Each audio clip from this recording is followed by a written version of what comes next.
the History Channel original podcast. It is with great pleasure that I announce the appointment of Robert F. Kennedy as Attorney General. In the appointments I have made, I have sought the most qualified men of ability, determination, and a desire to serve their country. I have applied that same test in this case. It's 1:45 p.m. Eastern Time on November 22, 1963, and Attorney General Robert F. Kennedy has his mind on the mob. He's having a working lunch with a few colleagues, including U.S. Attorney Robert Morgenthau, and they plan to discuss how to get organized crime under control in New York. But first, a swim. As Attorney General, Bobby continued to pursue organized crime. After all, that's why Robert Morgenthau was at his house that day. Bobby, his wife Ethel, and his colleagues lounged poolside at his estate in McLean, Virginia, enjoying a lunch of clam chowder and tuna fish sandwiches. It's a late fall day, but the sun is warm and bright. They talk shop while they eat. Soon, they'll really get down to business. But for now, just a few more minutes, they want to enjoy the weather. The Kennedys have 2 outdoor phones installed on the property. One of the phones rings. Bobby's wife takes the call. The operator tells her that FBI Director J. Edgar Hoover is on the line. Ethel immediately knows something is wrong. J. Edgar Hoover wouldn't call Bobby at home. The two men despise each other. They have different philosophies on civil rights, labor, justice, everything. Not to mention, Bobby knows Hoover is spying on his brother, collecting dirt just in case he needs something from the president. Ethel waves Bobby over and hands him the receiver, a worried look on her face. "I have news for you. The president has been shot. I think it's serious." It's as simple as that. Bobby would later recall the dry tone in Hoover's voice as he delivers this terrible news. Bobby clasps his hand to his mouth. Jack is in danger. His best friend, his older brother, his president. There's nothing in the world Bobby can do to save him. And maybe, he thinks, maybe it's all his fault.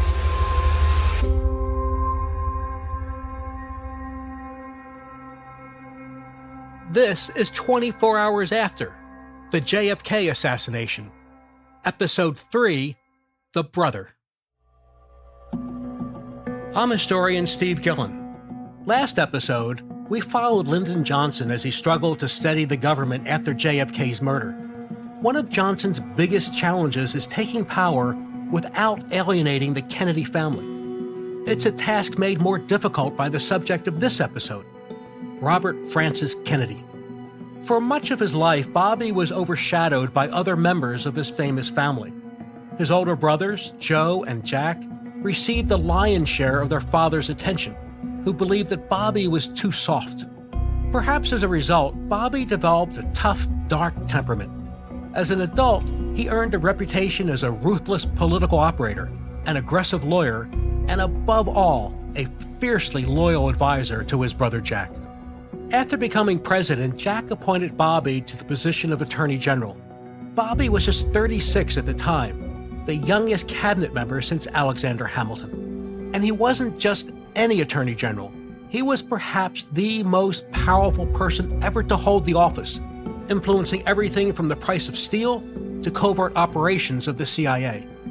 He was clearly Jack Kennedy's second in command, taking a role in the administration that Lyndon Johnson had always hoped would be his. But now, Bobby's brother is dead, and Lyndon Johnson is president of the United States. In the hours after the shooting, Bobby will be forced to balance his duty to his new boss with his desire to protect the legacy and secrets of his fallen brother. He'll undertake an anxious search to find JFK's killers, and all the while he'll be wondering, if not for his own actions, would Jack still be alive?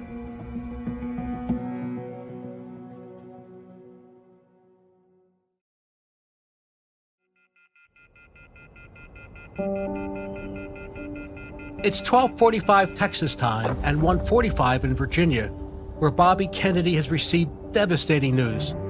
His brother has just been attacked. Bobby can barely stand. Ethel runs to him. She throws her arms around him as he trembles.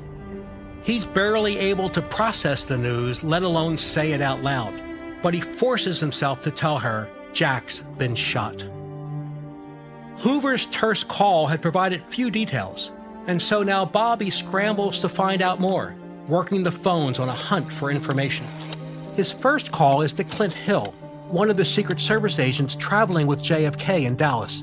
He reaches him at Parkland Hospital, where the president is in surgery. They said, "Mr. Hill, we're sorry, but the Attorney General is on the phone, and he wants to talk to you." And I said, "Okay." So I said, "Yes, Mr. Attorney General." And Bobby Kennedy, the president's brother, who was Attorney General, said, "Clint, what's going on down there?" Agent Hill steels himself. Should he tell the Attorney General what he's seen? That he has just watched the president take a bullet to the head? Does he tell the truth about the president's grave condition? Or does he reassure the Attorney General and hope that the doctors can pull off a miracle? Now, I did not want to tell Bobby Kennedy that his brother was dead. On the other end of the line, Bobby hears the agent hesitating.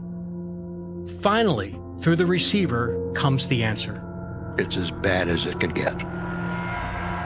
Bobby swallows hard. Not again, he thinks.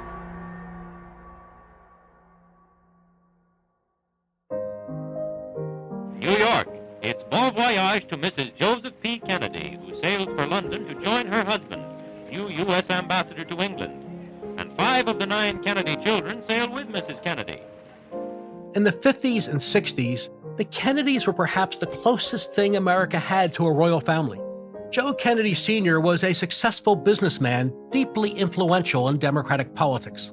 And his beautiful, accomplished children captured the envy and admiration of Americans everywhere. The details of their glamorous lives were headline news well before JFK became president. Here's historian Barbara Perry. Joe and Rose Kennedy were forces of nature, producing 9 children. If you looked at the resume of their children, it's astounding to think that they accomplished so much, but of course, also the objects of much tragedy. Bobby's parents, Joe and Rose, had high expectations for their kids. They wanted their girls to marry well, and Joe in particular envisioned positions of power and influence for his sons. But for all of their advantages, tragedy seemed to loom over the Kennedy clan. It was so prevalent that some even whispered of a Kennedy curse, and it came for the elder daughters first. It was a time when women, of course, were not thought to be able to run for office, so his ambitions went solely to the boys to have political careers. Bobby's sister Rosemary suffered from seizures and violent mood swings. Doctors recommended that she be lobotomized. Joe gave the procedure the green light, but the surgery went awry, and Rosemary was left with extreme brain damage for the rest of her life. Another sister, Kathleen, fell in love with a married man. He planned to divorce his wife and wed her instead. Kathleen was warned that if she followed through with the marriage, she would be disowned. Distraught, she made plans to fly to Paris to plead with her father to change his mind. But her flight never arrived. It crashed in the south of France, instantly killing Kathleen, her fiancé, and 2 others. But perhaps no tragedy hit the Kennedys harder than the death of their eldest son, Joe Jr. Joe served as a pilot for the Navy in World War II, and in 1944 he volunteered for a top-secret mission codenamed Aphrodite. The premise of Operation Aphrodite was stunning. The Navy would fly planes filled with explosives directly into enemy targets. Joe Jr.'s assignment was to pilot a plane to a cruising altitude, arm the explosives, and parachute to safety before the plane crashed into its destination.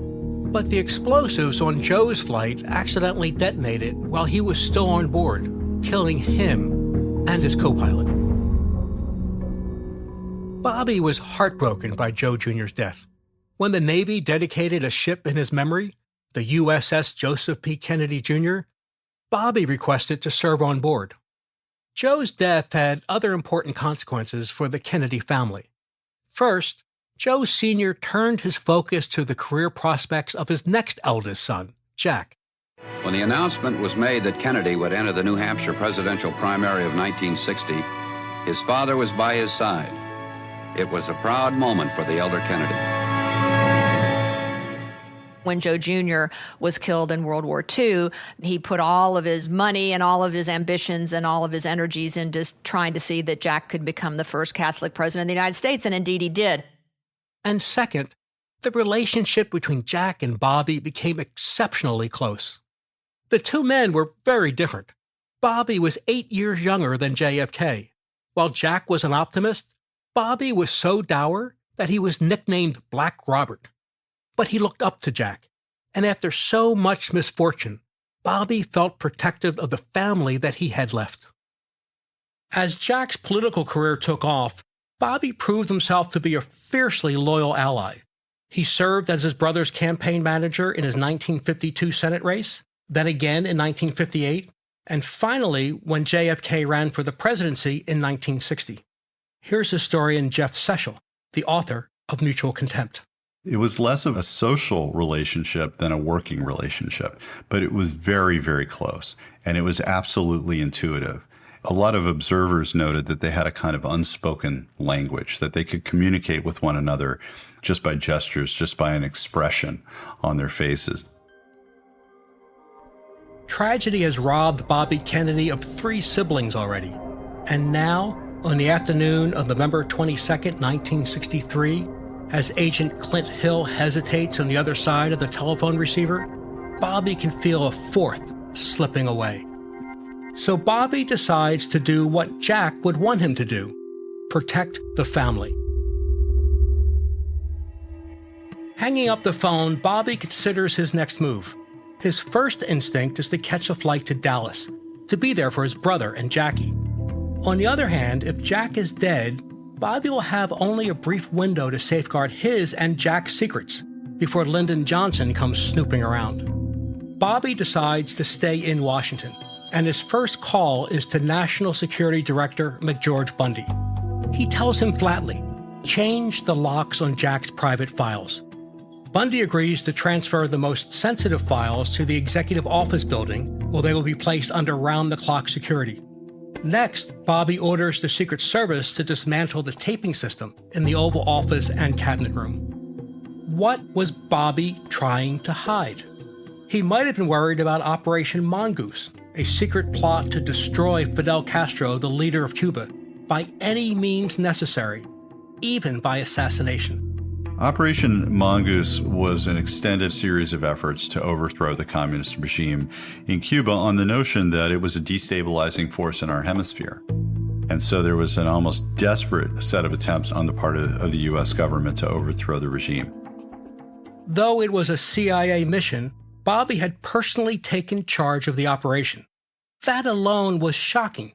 An attorney general directing the actions of the CIA. Here's Brian Littell, a former CIA official and author of the book Castro's Secrets. Since the CIA was created in 1947, I don't know of any other attorney general who was given the responsibility to keep his hand in detailed CIA clandestine operations. Bobby Kennedy did that, of course, with the full approval of the president. Acting, therefore, in the defense of our own security, I have directed that the following initial steps be taken immediately. Under Bobby's direct oversight, the United States carried out attacks against Cuban civilians and infrastructure. A strict quarantine on all offensive military equipment under shipment to Cuba is being initiated. It initiated propaganda campaigns designed to turn the Cuban people against their leaders, and infamously, it considered, and sometimes attempted, a series of creative schemes to murder Fidel Castro. One of them was, let's put a poison inside of a wetsuit, knowing that Fidel Castro liked to scuba dive. And when he put the wetsuit on, he would get affected by the poison and die. In retrospect, the plans sound like something out of a bad spy movie. To slip Castro an exploding cigar, to inject him with poison hidden inside a ballpoint pen. There was even a plot to turn Fidel's interest in seashells against him. The idea was, Castro, when he's scuba diving, likes to collect really beautiful shells from the seafloor. Let's rig one of those shells with an explosive device, and when he picks it up, it'll blow up. In short, it was a conspiracy so outrageous that if the details became public, it would seriously undermine JFK's legacy and potentially destroy any of Bobby's political ambitions. Any kind of revelations about these more dire, more ominous policies would have been very damaging to Kennedy's policies, and of course not just in Latin America, but with allies in Europe and elsewhere as well. 2:05 p.m. Eastern Time. 20 anxious minutes have passed since Bobby Kennedy received that first call from J. Edgar Hoover, informing him that his brother had been shot. Bobby's conversation with Clint Hill about Jack's status had not been encouraging, but he still held out hope that Jack might yet pull through. He's sitting in his library with Ethel and the director of the CIA, John McCone, when the phone rings again. It's Parkland Hospital confirming the worst. He cries out, half to Ethel and McCone, half to himself, "Oh, he's dead." Bobby needs to clear his head, so he takes a walk with an aide, Ed Guthman. "I thought they would get one of us," he says to Guthman. "I thought it would be me." Bobby can't shake the feeling that he is responsible for his brother's death. Could this attack be retribution for something he had done? Bobby had made dangerous enemies over his career, but which of them would dare do something this bold? The Cuban threat was at the forefront of his mind. Bobby had been a key player in shaping U.S. policy towards Cuba, including Operation Mongoose. If Bobby Kennedy was concerned in the immediate aftermath of his brother's death, how he might have been somehow responsible, then the greatest likelihood would have been Castro in Cuba. That he was concerned that what he had been doing with the CIA could have led the Cubans to retaliate and to kill his brother. Here's Jeff Sechel again. There was a widespread belief, not just on Robert Kennedy's part, but on a lot of people's part, that the United States was trying to assassinate Castro, and instead Castro beat them to it and assassinated the United States president.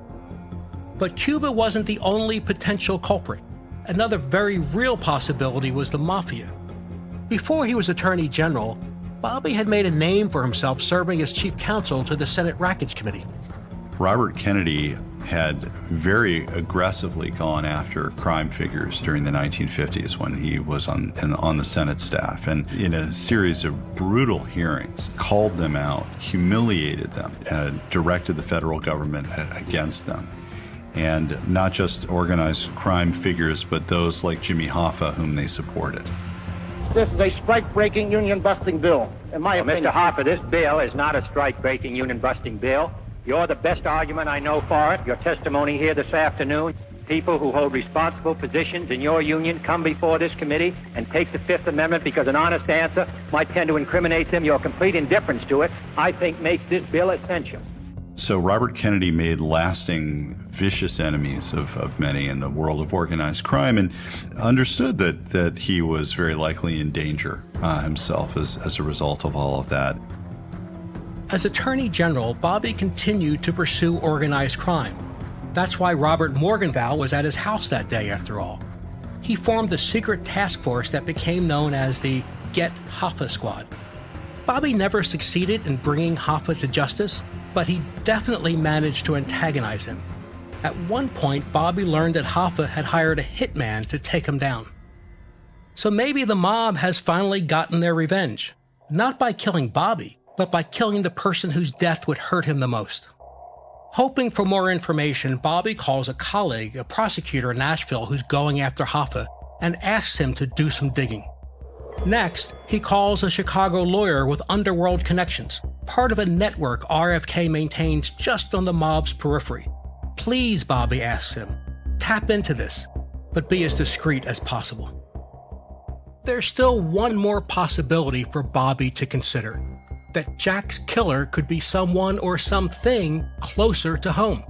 An organization just a 5-minute drive from Hickory Hill in Langley, Virginia. Could the CIA be behind the attack in Dallas? Bobby believes that certain members of the CIA have developed a relationship with the mob. Case in point, the former CIA director Allen Dulles. President Kennedy had recently fired Dulles, a wildly unpopular move within the intelligence community. Dulles favored violent, covert means of toppling foreign governments, and in fact, it was Dulles who had been in charge of the Bay of Pigs fiasco. Mr. Dulles, I know you've heard this many times, that there are people who say that we, with regard to the CIA, are waging a secret war with an invisible government. We are engaged in many facets of what is generally called the Cold War. But may I say this, at no time has the CIA engaged in any political activity or any intelligence activity that was not approved at the highest level. It was a poorly kept secret in Washington that Dulles would sometimes conspire with the mob, who had their own reasons for wanting to see Castro ousted. Could a combination of mob influence and anger over the firing of Allen Dulles have motivated the CIA to attack their own boss? If this sounds like a conspiracy theory, it's one that Bobby Kennedy took seriously. And it's why he summoned the new CIA director, John McCone, to his house as soon as he heard his brother had been assassinated. Bobby asks him point blank, did the CIA kill the President of the United States? McCone swears to Bobby that the CIA had no involvement, but Bobby doesn't know what to believe, especially when he learns later that afternoon that a shooter has been apprehended, an American, ex-military with communist ties. But besides uncovering his brother's killer, Bobby has to deal with another problem that afternoon: Jack's successor, Vice President Lyndon Johnson.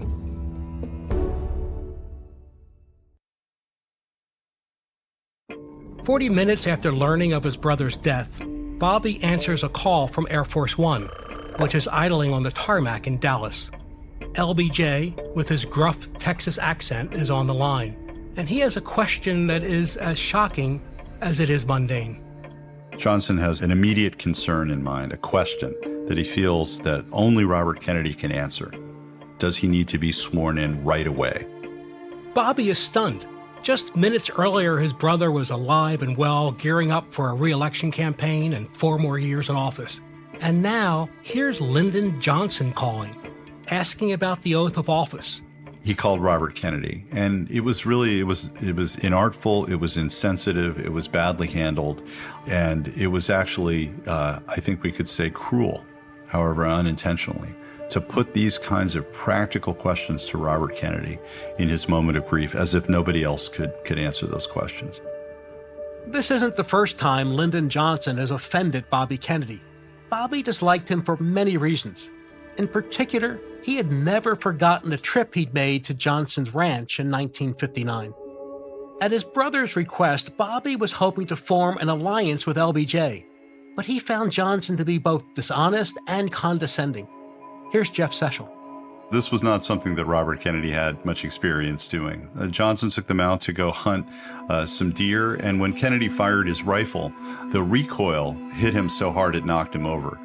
And Johnson, seeing an opportunity to really twist the knife, said, boy, you've got to learn how to handle a gun like a man. Here's former Senator Fred Harris of Oklahoma, a colleague and friend of both men during the 1960s.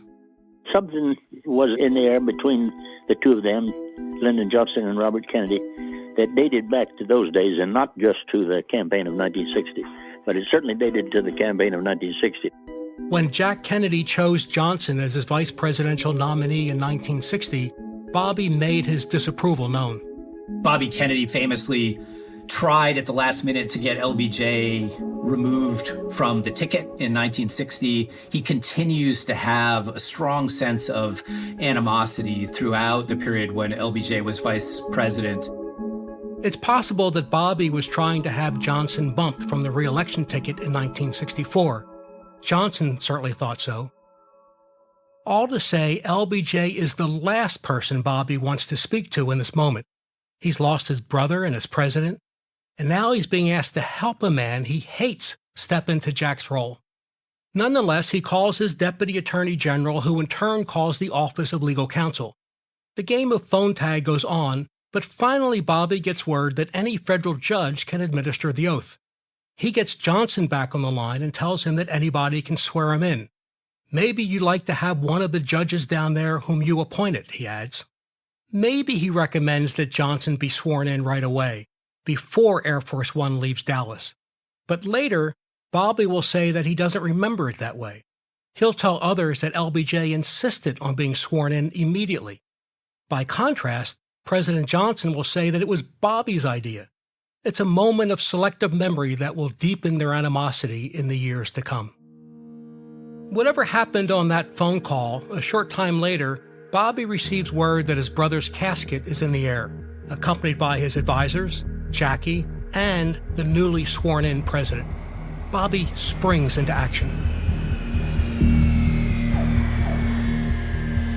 Robert Kennedy was waiting on the tarmac when the plane from Dallas landed, and as soon as it was opened up, he climbed up and pushed his way down the narrow corridors of the plane to try to find Jackie. He was single-mindedly focused on finding Jackie. Bobby is intent on protecting his brother's legacy, and that also means protecting Jackie from Johnson's political manipulations. During the flight from Dallas to Washington, LBJ carefully plans his exit from Air Force One. Knowing that the news cameras will be rolling when the plane lands, he intends to escort Jackie Kennedy down the gangway, projecting an image of unity leading into a brief speech. But RFK has other plans. After the plane lands, Bobby races through the crowded cabin, searching for Jackie in her pink suit. He mumbles, "Excuse me," to every person he passes as he pushes through the crowd. But when he feels himself brushed by Johnson, he doesn't stop to acknowledge his new boss. It's a slight that won't go unnoticed. Here's Jeff Seshel again. And this, of course, as one would expect, was seen as a horrific snub of the new president of the United States, that he didn't even acknowledge him.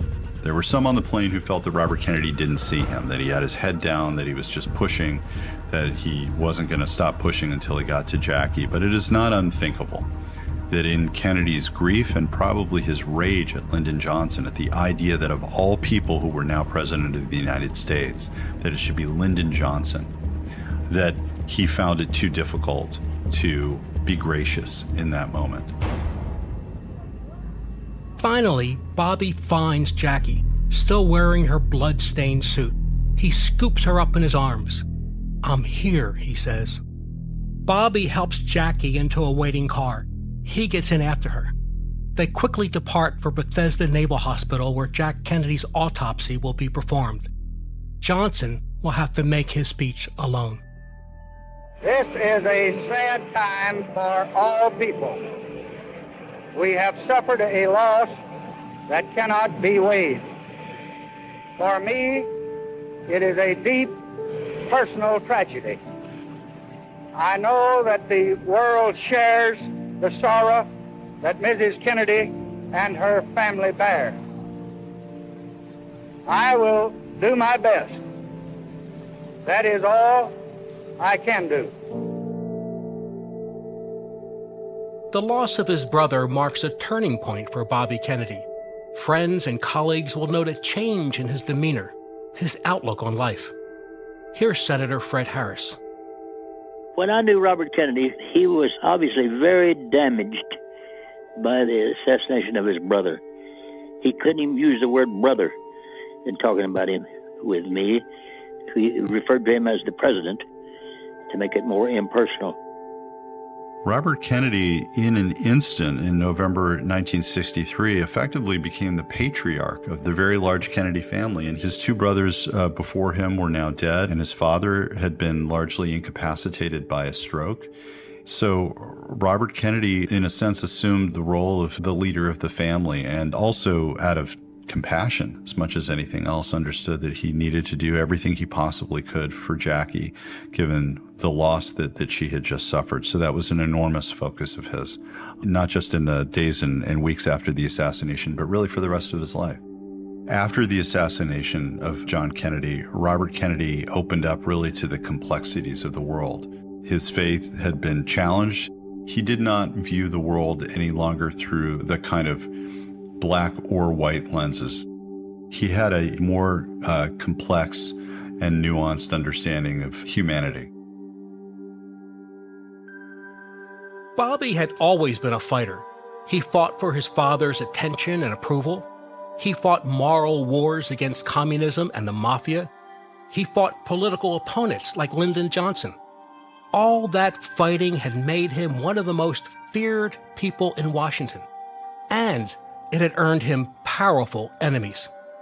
Had it also cost him his brother's life? Bobby doesn't know. But what he does know is that the world has changed. He's no longer JFK's second in command. He's just an attorney general facing an uncertain future. He's no longer Jack and Joe's younger sibling. He's the leader of a troubled political dynasty. And he's no longer just Jackie's brother-in-law. They are both survivors of a trauma that will haunt them forever. And so Bobby's immediate priority is to protect her well-being. In the days ahead, he'll be a constant fixture at Jackie's side, offering support, protection, and comfort. But meanwhile, back in Dallas, law enforcement has a different priority: to find JFK's killer. And by the time Bobby and Jackie's car is en route to Bethesda Naval Hospital, they already have a suspect in custody. That's next time on 24 Hours After.